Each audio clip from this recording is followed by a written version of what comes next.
제가 따로 이제 유인물을 뽑지 않겠습니다. 그게는 별로 쓸모가 없어서요. 따로 뽑지는 않겠고, 네, 오늘은 우리가 죄에 대해서 좀 생각을 해보겠습니다. 오늘은 죄론이라고 할 수도 있고요. 죄에 포커스를 두고 그렇게 얘기를 할게요.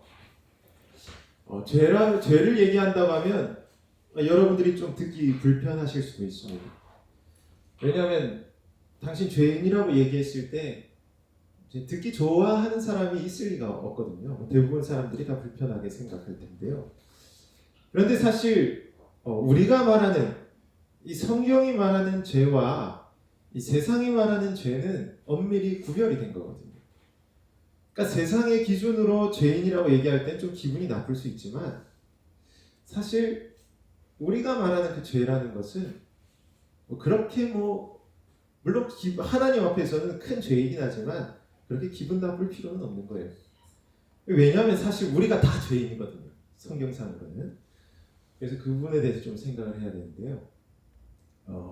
오늘 목사님도 말씀하셨지만 이제 히틀러라는 독재자가 역사 속에 있었잖아요. 가볍게 얘기하고 시작할게요. 히틀러를 이제 세상 사람들이 볼 때에는 분명히 죄인입니다. 히틀러 의인이라고 생각하시는 분은 없을 거예요. 히틀러 세상이 봐도 죄인이고 성경으로 봐도 죄인입니다. 자, 그래서 만약 우리가 세상 사람들을 만났을 때 우리가 히틀러에 대해서 서로 얘기한다. 이렇게 얘기하면 별로 싸울 일은 없는 거예요. 왜냐하면 성경상으로도 죄인이고 세상 사람의 눈으로도 죄인이기 때문에 별로 마찰을 일으킬 여지가 없는 거예요. 다 안 좋게 얘기를 하기 때문에. 자, 그런데 또 예를 들면 이순신 장군, 자, 이런 얘기를 했을 때, 자, 세상의 관점에서는 이순신은 의인이란 말이에요. 근데 성경의 눈으로 보면 그렇죠, 죄인입니다. 사실 우리가 세상 사람들과 잘 어울리지 못하는 큰 이유 중 하나는 이 세상과 의인과 이 죄에 대한 그 바라보는 시각이 세상과 우리와는 좀 다르기 때문입니다. 물론 이순신 장군을 안 좋게 생각하는 세상 사람도 있겠죠. 그렇지만 대부분은 훌륭한 위인이고 또 왜 일본 대적을 이렇게 무찔렀던 그러한 용사로 우리가 그렇게 생각을 하고, 물론 그런 것들을 우리가 세상적 기준에서 의로운 행동이다라고 얘기를 할 수 있겠지만 우리가 신앙의 눈으로 봤을 때는 엄밀히 아무리 위대한 이순신 장군이라 할지라도 죄인이라고 얘기할 수밖에 없는 거예요. 그래서 사실은 우리가 이런 문제 때문에 세상 사람들과의 약간의 마찰이 생기게 되는 겁니다. 자, 그런데 세상과 성경이 말하는 이 의인과 죄인, 이게 서로 왜 다를까요? 우리가 이거에 대해서 좀 생각을 해볼 거예요. 서로 왜 다른 것 같아요? 왜 세상은 의인이고 왜 우리는 죄인이라 얘기할까요? 그 성경에서는 네네. 그 타락에도 죄가 있으니까. 아, 타락에서 죄가 있으니까. 그런 것도 있고 십계명에서 살인하지 말라고 있고. 아, 살인하지 말라 했기 때문에. 네. 아, 이순신 장군은 살인했으니까. 네. 나름의 논리가 있습니다. 네네. 그러니까 우리가 아이들을 무시할 수가 없는 거예요. 솔직히 말씀드리면 아이들이 못 알아들으면 여러분도 못 알아듣습니다. 저는 약간 그런 생각을 가지고 있습니다. 설교 준비를 할 때도 주성이가 못 알아들으면 교인들도 못 알아듣는다. 이렇게 좀 생각을 하는데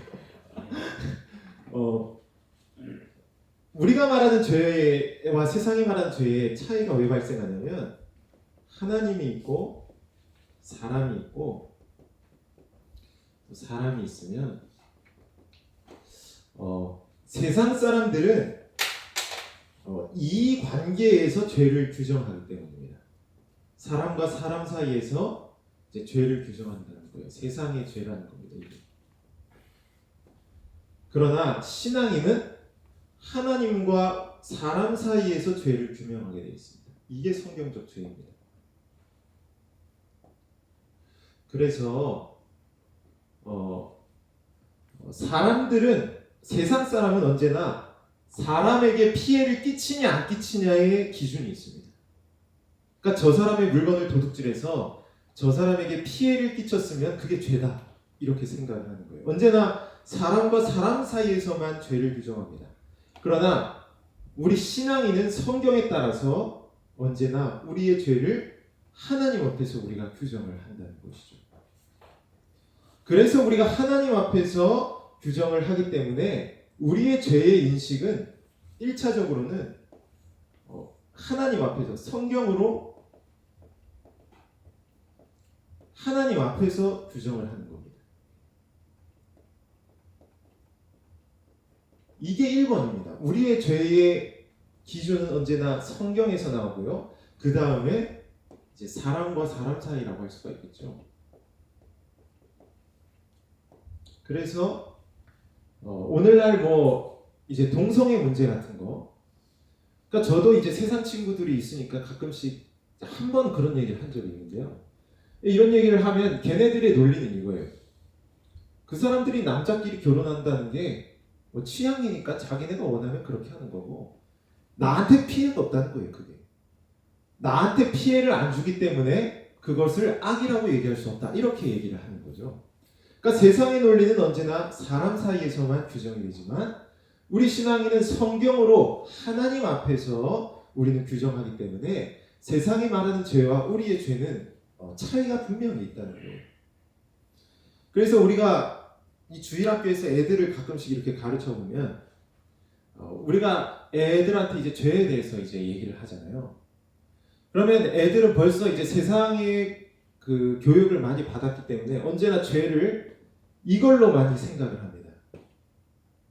그러니까 뭐 예를 들어서 주찬이는 무슨 죄를 지었어 하면 뭐 주찬이는 제가 친구 때렸고요, 친구 미워했고요, 뭐 이런 얘기를 하는 거예요. 그러니까 그게 죄는 맞거든요. 그런데 우리 신앙인은 제일 중요한 게 뭐냐면 하나님 앞에서 내 죄를 규명할 수 있어야 하는 거예요. 그러니까 내가 하나님 앞에 섰을 때에 하나님의 말씀에 순종했냐 불순종했느냐로 나의 죄를 인식할 수 있어야 한다는 겁니다. 우리가 단순히 사람 사이에서만 죄를 규정하게 되면 우리는 쉽게 의인으로 바뀔 수가 있습니다. 우리가 다른 사람에게 피해를 줘서 죄인이라면 다른 사람에게 잘해주면 또 의인이 된다는 거죠. 그러나 하나님 앞에서 우리가 섰을 때에는 우리의 능력으로는 도무지 의인이 될 수 없음을 우리가 확인해야 하는 거예요. 그래야 우리가 예수님밖에 우리의 소망이 없다는 사실을 우리가 깨닫게 된다는 겁니다. 그래서 우리가 우리의 죄는 언제나 하나님 앞에서 나를 비추어 보는 데 있다는 것을 여러분들이 여기서 기억해 주시고요. 그 다음으로는 이제 죄의 종류에 대해서 제가 간단하게 얘기를 드리겠습니다. 죄에는 종류가 있습니다. 역사적으로 죄를 두 가지로 나누는데요. 먼저는 원죄가 있고요. 그리고 자범죄가 있습니다. 제가 이건 애들한테도 내가 누누이 얘기를 했어요. 아까 선호했으니까 이번에 주성이 차례예요. 자, 주성이 원죄가 뭐라 했어요? 태어났을 때 짓는 죄요? 누가 지은 죄예요? 원죄 누구 때문에 왔어요? 그래요. 아담의 죄 때문에 모든 인류가 항상 짊어지는 죄입니다. 이게 원죄입니다. 원래 죄라고 하죠. 그래서 아담의 대표성 때문에 모든 인류가 피할 수 없는 죄, 태어날 때부터 가지고 있는 그런 죄, 이것이 바로 원죄라는 겁니다. 하나님 앞에서 아담이 대표로 선악과를 먹고 불순종했다는 거예요. 그래서 모든 인류가 하나님과의 관계가 끊어졌기 때문에 거기서 이제 원죄라고 하는 겁니다. 그 죄를. 자, 그리고 자범죄. 추찬이 자범죄가 뭐예요? 그래요. 아주 잘 말했어요. 자, 스스로 자자의 범할 범자. 내가 스스로 범한 죄, 내가 직접 범한 죄입니다. 내가 직접 범한 죄를 자범죄라고 합니다. 이렇게 굳이 나눌 필요가 있느냐라고 생각하실 수도 있는데요. 사실 이렇게 나누는 거는 중세의 이제 천주교회가 이렇게 분리를 했습니다. 우리가 쉬운 이해를 위해서 이렇게 나눌 필요가 있고요. 천주교회는 이제 뭐라고 주장하냐면요. 원죄는 누가 해결하냐? 이거는 예수님이 해결한다고 합니다. 예수님. 그리고 자범죄는 이제 스스로 고행이나 선행으로 해결해야 한다. 이게 천주교의 주장이에요. 그래서 예수님도 믿어야 하지만 고행이나 선행을 통해 내가 지은 죄는 내가 처리해야 된다라는 생각이 천주교회의 생각입니다. 그러나 우리 종교개혁 이후로 우리 개신교회는 아담의 죄나 자범죄나 모두 다 예수님을 통해서만, 오직 예수입니다. 그래서 우리의 모든 죄는 오직 예수님을 통하여서 다 처리가 되고 의롭게 된다는 게 우리의 주장이에요. 그래서 이 천주교회의 가장 큰 문제는 예수님의 그 십자가가 고작 아담의 죄밖에 해결하지 못한다라는 것에 대해서 우리 반대하는 거예요. 예수님의 십자가는 완벽한 십자가입니다. 그렇기 때문에 모든 죄를 씻어줄 만한 충분한 의의가 있다라고 우리가 그렇게 보는 거예요. 그래서 이게 성경적으로도 분명하기 때문에 우리는 모든 죄를 예수 그리스도를 통해서 오직 이제 씻을 수 있다, 이렇게 우리가 얘기를 하는 겁니다. 자, 그래서 이 두 가지를 우리가 기억하면 또 이제 흥미로운 그런 질문들을 우리가 던질 수 있는데요. 그냥 밑에다가 쓰겠습니다. 자, 대표적으로 이 원죄와 자범죄 때문에 좀 문제가 이제 얘기가 많이 나오는 게 뭐냐면 유아입니다. 유아. 자, 유아. 자, 세상의 관점으로는 죄인이에요, 의인일까요? 좀 깨끗할까요, 아니면 더러울까요? 세상 사람들은 보통 유아하면 순수하다고 얘기하죠. 때묻지 않았다, 뭐 이렇게 얘기합니다. 그게 뭐 틀린 말은 아닌데 어쨌든 뭐 인생을 오래 살지 않았기 때문에 때가 안 묻었다, 순수하다고 얘기할 수 있죠. 그러나 우리 신앙인은 여기서 순수하지만 또 뭔가를 얘기해야 되는데 그게 바로 뭐냐면 죄인이라는 거예요. 죄인. 왜 죄인일까요? 뭐 때문에? 원죄 때문에. 그래요, 원죄 때문에. 원죄. 아담의 범죄로 인하여서 인간은 태어날 때부터 오염된 존재로 태어난다는 거예요. 하나님 보시기에 오염된 존재로 태어난다는 거죠. 그래서 우리는 죄인이라는 사실을 함께 얘기를 해야 한다는 겁니다. 그래서 예를 들면 애들이 왜 예배 시간에 떠들까? 이런 거. 애들이 뭐 아직 무지하니까 그렇다, 뭐 그렇게 얘기할 수는 있겠지만 가만히 앉아 있을 수도 있잖아요, 애들이. 왜 떠드느냐? 사실 죄인이기 때문에 그렇습니다. 그거를 우리가 잘 생각을 해야 합니다. 왜 애들이 부모님을 힘들게 할까? 애가 태어나서 부모님 말 잘 듣면 얼마나 좋아요. 그냥 알아서 본능적으로. 근데 그런 것들이 사실 우리는 그런 거를 볼 때 그냥 쉽게 넘어갈 게 아니라 이게 사람이 정말 하나님 앞에 죄인이구나라는 사실을 우리가 생각해 봐야 한다는 거예요. 여러분, 사실 이 원죄라는 게 사실 세상 사람들이 듣기 불편하거든요. 왜 태어날 때부터 죄인으로 태어나지? 이거에 대해서 상당히 사람들이 싫어합니다. 그래서 19세기, 20세기 초만 해도요, 현대학자들은 이 원죄를 부인했습니다. 그러니까 성경에 원죄가 나와 있지만 성경은 틀렸고 태어날 때부터 죄 있고 그런 거 없다, 이렇게 주장을 했는데 이제 세계대전이 터지고 나서 또 흐름이 바뀌었어요. 이거 전쟁 해보니까 성경이 맞다. 그래서 요즘에 다 원죄를 인정하는 편이긴 한데요. 어쨌든 결국 성경이 맞다는 거예요. 성경 말씀대로 모든 사람은 태어날 때부터 죄인으로 태어난다는 걸 우리가 생각할 필요가 있는 겁니다. 자, 그러면 이제 조금 더 어려운 질문을 던질 텐데요. 사실 이거는 신학자들이나 생각할 문제이지만 우리도 조금 함께 생각을 해봤으면 좋겠다, 이렇게 제가 생각이 돼서요. 좀 듣기 불편한 얘기일 수도 있지만 유아가 사망했을 때 이게 사실 종교개혁가들이 이거에 대해서 상당히 관심이 많았습니다. 왜냐하면 오늘날에는 애들이 그 사망하는 확률이 그나마 적은 편이지만 옛날에는 대단히 많았거든요.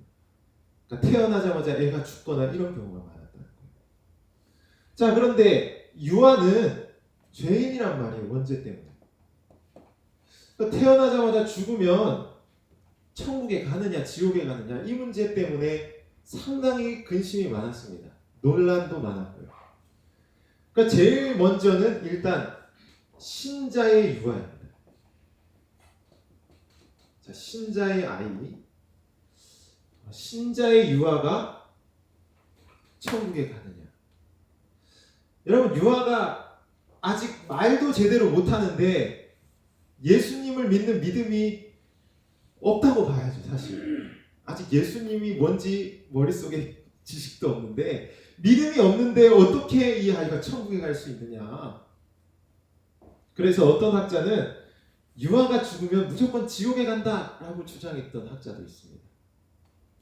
그러나 이게 도르트 회의 때 얘기가 나왔었는데요. 결국 학자들의 대다수 의견, 목사님들의 결론은 신자의 유아는 이제 천국에 간다라고 그렇게 결론을 내렸습니다. 물론 성도들을 배려해서 이렇게 얘기한 걸 수도 있겠지만 사실 근거가 뭐냐면 유아 세례입니다. 유아 세례. 여러분, 유아 세례 줄 때 예수님을 안 믿어도 우리가 세례를 주잖아요. 근데 왜 세례를 주냐면 언약의 근거에서 주는 겁니다. 언약. 부모가 신자이기 때문에 그 자녀도 하나님의 언약의 자손이라는 그러한 맥락에서 이 아이는 이미 신자로 교회가 도장을 찍는 겁니다. 그게 사실 유아 세례거든요. 그렇기 때문에 이 유아 세례 언약의 근거에서 아무리 어린아이가 사망을 한다 할지라도 그 아이가 신자의 자녀라면 천국에 간다라고 그렇게 이제 결론을 내린 겁니다. 자, 그러면 반대로 이제 불신자 유아. 자, 불신자 유아는 어떻게 될까요? 주성이 어떻게 될 것 같아요? 불신자 유아. 천국에 갈까요? 지옥에 갈까요? 지옥에 갈 것 같아요. 아, 지옥에 갈 것 같아요? 아, 선호는 천국 갈 것 같아요? 얘는 유아 세례 못 받잖아요. 엄마가 학교 안 다니, 교회 안 다니는. 어떻게 될 것 같아요? 보통 이 문제에 대해서는 그냥 모른다입니다. 모른다. 사실 지옥에 간다고 함부로 얘기하기도 그렇고 사실 학자들은 이거에 대해서 그냥 대답을 좀 피하는 편이었습니다. 사실 이 신자 유아도 뭐 언제나 우리가 어떤 사람이 천국 갈 거냐 지옥 갈 거냐 이건 사실 다 모르는 거잖아요. 그런데 교회적 입장에서 답을 내린다 했을 때 신자의 자녀는 천국이라 얘기하지만 불신자 유아는 이제 모른다라고 그렇게 좀 대답을 피하는 편이에요. 그래서 이제 제일 어려운 게 이제 우리 학교 교수님이 그런 질문을 받았다 하더라고요. 그러니까 불신자일 때 애가 죽은 거예요. 신자가 됐어 나중에. 근데 우리 아이 어디 갔어요? 라고 물어봤을 때 그럴 때 그냥 우리 학교 교수님은 모른다라고 그냥 대답을 하셨다 하더라고요. 근데 이런 부분들이 상당히 어려운 질문에 해당할 수가 있는 거죠. 그러나 어쨌든 교회 역사에 있어서 이 유아의 죽음에 대해서는 신자의 유아에 대해서는 천국이라고 단정을 짓고 얘기를 했고 불신자에 대해서는 이제 모른다라고 얘기했다는 것을 여러분들 좀 기억하면 좀 도움이 되지 않을까 그렇게 좀 생각이 됩니다. 그래서 이렇게 왜 신자의 유아를 이렇게 천국 지옥에 대해서 분명하게 얘기하기가 어렵냐면 이게 죄인이라는 사실에 있다는 거예요. 죄인. 인간이 태어날 때부터 모든 사람이 죄인이기 때문에 이런 문제에 대해서 상당히 교회가 많은 고민이 있었다는 것을 우리가 좀 기억해 주시면 좋겠고요. 그리고 한 가지만 더 얘기하겠습니다. 오늘 이제 목사님도 설교 시간에 권세에 대해서 말씀을 해주셨기 때문에 저도 좀 권세에 대해서 간단하게 말씀을 드릴게요. 사실 죄에 대해서 우리가 죄인이라는 사실을 분명히 알 수 있는 게 이제 십계명이거든요. 근데 십계명을 보면 1에서 4계명까지는 이게 하나님과의 관계고요. 5에서 10까지는 사람과의 관계를 말해요. 그래서 1에서 4계명을 통해 내가 하나님 앞에서 의인인지 죄인인지를 확인할 수 있고, 또 5계명에서 10계명까지로 이제 사람과의 관계에서 내가 죄인인지를 확인할 수 있는 거죠. 자, 그런데 우리가 1에서 10까지는 대부분 잘 알아요. 대부분 다 잘 아는데 우리가 좀 쉽게 놓칠 수 있는 계명이 뭐냐면 5계명입니다. 5계명. 5계명 뭐예요? 와, 잘하네요. 역시 선우 똑똑해. 자, 내 부모를 공경하라. 근데 이 계명에 대해서 소율이 문답은 이것을 권세자에게 순종하라는 의미로 받아들입니다. 즉 자녀에게 부모는 권위자란 말이에요. 그런 면에서 이것을 권세자의 순종의 개념으로 그렇게 설명을 하는데요. 여러분, 권세자에게 순종하는 것은 생각보다 중요합니다. 창세기에 보면 하나님께서 아담을 만드시고 그리고 하와를 만드시죠. 그리고 밑에는 사탄이 있습니다. 자, 여기서 권위가 어떻게 형성이 되고 있냐면 하나님이 제일 높으시고 그 다음 아담이 직분자라 할 수 있고 그 다음 하와는 성도입니다. 실제로 하나님이 약속을 다 누구랑 맺고 계시냐면 아담이랑 맺고 계십니다. 아담에게 얘기하시고 그 다음에 하와가 창조가 됐어요. 그래서 만약에 아담과 하와가 생명나무 열매를 먹었다라고 한다면 하나님께서 아담에게 주시고 아담이 하와에게 줘서 먹었을 것이라고 그렇게 추측을 하는 거예요. 자, 그런데 죄가 어떻게 들어오냐면 제일 높은 권위는 하나님인데 제일 밑바닥에 있는 사탄이 제일 꼭대기로 올라오는 거예요. 그래서 사탄이 누구한테 선악과를 먹으라냐면 하와에게 먹으라죠. 그리고 아담이 먹어서 죄가 시작이 되는 겁니다. 하나님은 여기 밖에 있는 거예요. 그러니까 권위의 순서가 하나님, 아담, 하와인데 역전이 된 거죠. 완전히 뒤집어져서 죄가 발생합니다. 그래서 사실 이 권위에 대한 개념은 죄의 발생과 정말 밀접한 관련이 있습니다. 여러분, 오늘날 지금 차별금지법이나 7월 10일 사태 이런 부분에 대해서 우리가 생각을 할 때 이 정부와 우리 교회와의 관계에 대해서도 우리가 잘 생각해야 되는 거예요. 여러분, 하나님이 제일 위에 있고 그 밑에 정부가 있는 겁니다. 하나님이 최종 권세자이죠. 그런데 정부가 이 위로 올라오려고 하면, 이 권위를 뒤집어 버리려고 하면, 그러면 이제 죄가 발생하기 시작하는 겁니다. 언제나 이것을 우리가 잘 생각해야 하는 거예요. 실제로 종교개혁가들은 테오도르 베자 같은 사람들은 국가 저항권이라는 그러한 이제 권리를 주장을 했는데요. 그 베자가 주는 국가 저항권의 핵심 원리가 뭐냐면, 핵심 내용이 뭐냐면, 정부가 지금 하나님 위에 올라가서 백성들을 다스리려고 한다는 거예요. 그러니까 정부 너네 여 위에 올라가 있는 거는 잘못됐다는 거예요. 이 밑으로 내려오라는 겁니다. 우리가 또 놓치기 쉬운 게요, 여기에 올라갔다고 해서 이 정부를 완전히 없애버리려고 하면 안 됩니다. 항상 핵심은 너 제자리로 돌아와라입니다. 제자리로. 여기로 돌아와서 하나님의 권위에 순종하라는 거죠. 근데 일로 올라가 버렸으니까 너 지금 문제가 있으니까 일로 돌아오라는 거지, 아예 정부를 내쫓아 버리는 그런 개념은 아니라는 것을 우리가 균형 있게 잘 생각을 해야 한다는 거예요.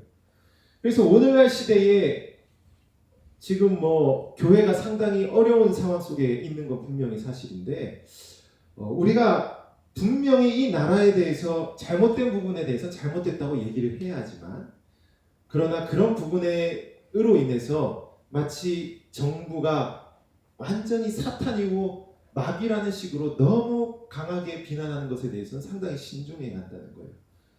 그런 것들에 대해서 우리가 주의를 해야 한다는 겁니다. 실제로 장로교회의 이제 창시자라 할 수 있는 존 낙스라는 사람이 있는데요. 제가 그 코람데오닷컴에도 예전에 기고를 했었는데 이제 낙스가 여왕에게 짐승 같은 년이라고 얘기했습니다. 헐. 그 책 제목을 그렇게 적었어요. 그 책좀 그러니까 제가 조금만 더 얘기를 드릴게요. 영국의 메리 여왕이 있고요. 엘리자베스가 있습니다. 메리는 천주교예요.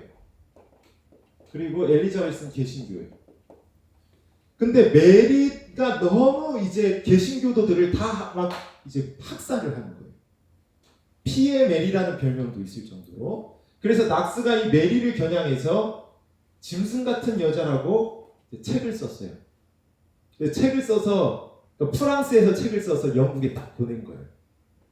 근데 영국에 딱 출판해서 영국에 도착하니까 메리가 죽고 엘리자베스가 여왕이 된 거예요.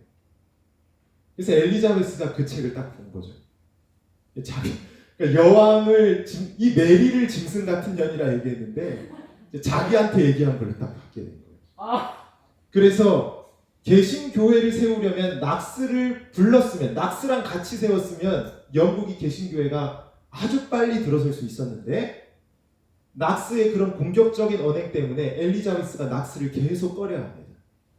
그러니까 신복들은 존 낙스 목사님을 데려와서 우리 종교개혁 제대로 해봅시다 자꾸 얘기하는데 엘리자베스는 그 사람은 말이 너무 거칠고 너무 무함한데요 해서 이렇게 멀리 했다는 얘기도 있어요.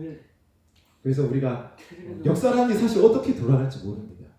그래서 너무 교회가 세상 속에서 마치 어떤 혁명단체처럼 보이는 그런 시각을 우리가 너무 줘서는 안 되는 거예요. 칼빈이 기독교 강요를 쓸 때 그 당시 프랑스 왕이 개신교도들을 엄청 핍박하는 왕이었는데 제일 앞에다 뭐라고 적었냐면 기독교적인 왕이시여 이렇게 적었습니다. 기독교적이지 않은 왕한테 기독교적인 왕이라고 이렇게 적죠. 어떻게 보면 거짓말이라 할 수도 있겠지만 어떻게 해서든 그 왕을 올바른 길로 인도하려는 그러한 아주 큰 노력을 우리가 우리의 선배들을 통해 또 볼 수가 있다는 거예요. 그래서 우리가 시대가 참 어려운 시대를 살아가지만 우리가 잘못된 것에 대해서는 우리가 죄가 분명한 부분에 대해서는 우리가 강하게 얘기를 해야 되지만 그러나 우리가 그 정부 자체를 너무 부정하거나 어떤 그 정부가 마치 사라져야 할 것처럼 얘기하는 부분에 대해서는 우리가 조금 절제할 필요가 있지 않나 저는 그렇게 좀 생각이 되고 그리고 뭐 오늘 죄에 대해서 얘기했지만 제가 여러분들께 꼭 기억해 주셨으면 하는 부분은 우리의 죄라는 것이 무조건 사람과의 관계에서만 죄가 아니라 하나님 앞에서 우리가 죄인임을 알아야 한다는 것을 여러분들이 좀 중심적으로 좀 잘 기억해 주셨으면 좋겠습니다. 오늘은 여기까지 하고요. 제가 기도로 마치도록 하겠습니다.